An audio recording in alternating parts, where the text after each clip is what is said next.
Hello means நம்ம இன்றைக்கி என்ன பார்க்குறோம் அப்படின்னு பார்த்தீங்கன்னா ஃபைனல் அக்கௌண்ட்ஸ் அப்படிங்கிற சாப்டரில் எக்ஸைஸ் 15 பார்க்குறோம். நம்ம ரெஃபர் பண்ணிட்டு இருக்கிற புக் வந்து ஃபினான்ஷியல் அக்கௌண்டிங், ஆத்தர் வந்து ரெட்டி அண்ட் மூர்த்தி. புக்கில் ஹெல்த்தி எஜுகேஷன் சேனலில் ஃபினான்ஷியல் அக்கௌண்டிங் சாப்டர்ஸை அப்லோட் பண்ணியிருக்கோம். அங்கே அப்லோட் பண்ணாத இல்லஸ்ட்ரேஷன்ஸும் எக்ஸசைஸும் சாப்டர் வைஸாக இங்கே அப்லோட் பண்ணியிருக்கோம். ஸோ 2 சேனலோட ஒரு பிளேலிஸ்ட் பார்த்தீங்கன்னா உங்களுக்கு ஒரு ஐடியா கிடச்சிரும். ஃபினான்ஷியல் அக்கௌண்டிங்கோட ideas. Calculate the gross profit and cost of goods sold from the following information. So cost of gross profit கேட்டிருக்காங்க, cost of goods sold கேட்டிருக்காங்க. So sales வந்து net sales வந்து 2 lakh rupees. Gross profit is 25% on cost அப்படின்னு சொல்லியிருக்காங்க. So இப்போ எவ்வளோ amount வரும், gross profitடும் cost of sales எவ்வளோ வரும் அப்படின்னு கேட்டிருக்காங்க. ஸோ எப்படி போடுறதுன்னு பார்க்கலாம். சின்ன ஃபார்முலா தான், சிம்பிளான ஃபார்முலா உங்களுக்கு எப்படி போடுறதுன்னு பார்க்கலாம்.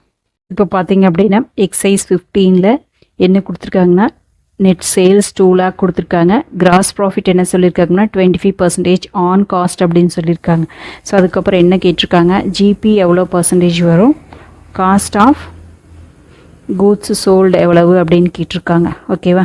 இப்போ இதோட அசம்ஷன் உங்களுக்கு பார்த்தீங்க அப்படின்னா ஆன் காஸ்ட் அப்படின்னு எடுத்துட்டாலே காஸ்ட்டை வந்து என்ன பண்ணுங்க 100 அப்படின்னு வச்சுக்கணும். ஓகேங்களா.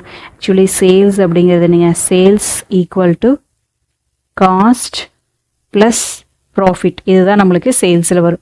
எவ்வளோ அந்த ப்ராடக்டை ப்ரொடியூஸ் பண்ணுறதுக்கு காஸ்ட் ஆச்சு ப்ளஸ் ப்ராஃபிட்டு, அதுதான் நம்ம சேல்ஸ் ப்ரைஸாக வச்சுருப்போம். இப்போ நம்மளுக்கு என்ன சொல்லியிருக்காங்க, உங்கள் ஜிபி வந்து 25%, ப்ராஃபிட் வந்து 25%ன்னு சொல்லிட்டாங்க. ஆன் காஸ்ட் அப்படின்னாலே ஆன் காஸ்ட்டுங்கிறத நம்ம என்ன சொல்லுவாங்க 100% அப்படின்னு சொல்கிறோம். அப்போ சேல்ஸ் நம்ம எவ்வளோக்கு பண்ணியிருப்போங்க 125 பண்ணியிருப்போமா. இப்போ சேல்ஸ் எவ்வளோ நம்மளுக்கு 2 lakh ஆயிருக்கு. ஓகேங்களா. இப்போ சேல்ஸ் வந்து நம்மளுக்கு 2 lakh அப்படின்னா அது எவ்வளோ பர்சன்டேஜுங்க 125% அப்படிங்கிற மீனிங் ஆகுது. ஓகேப்பா. இதிலிருந்து இப்போ கிராஸ் ப்ராஃபிட் கண்டுபிடிச்சிடலாமா. ஸோ கிராஸ் ப்ராஃபிட் எவ்வளோ கண்டுபிடிக்கலாங்க அப்படின்னு பார்த்தீங்கன்னா இப்போ 2 lakh 125 அப்படின்னா நம்மளுக்கு கிராஸ் ப்ராஃபிட் எவ்வளோ பர்சன்டேஜுங்க 25% இல்லையா. அதை மட்டும் வெளியே எடுக்கிறோம். So 2 lakh divided by 125 into 25.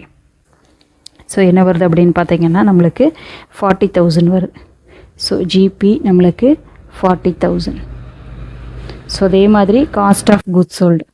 ஓகேவா. காஸ்ட் ஆஃப் குட்ஸ் சோல்டு அப்படிங்கிறது என்னங்க, cost of sales or cost of goods sold. ஓகேவா.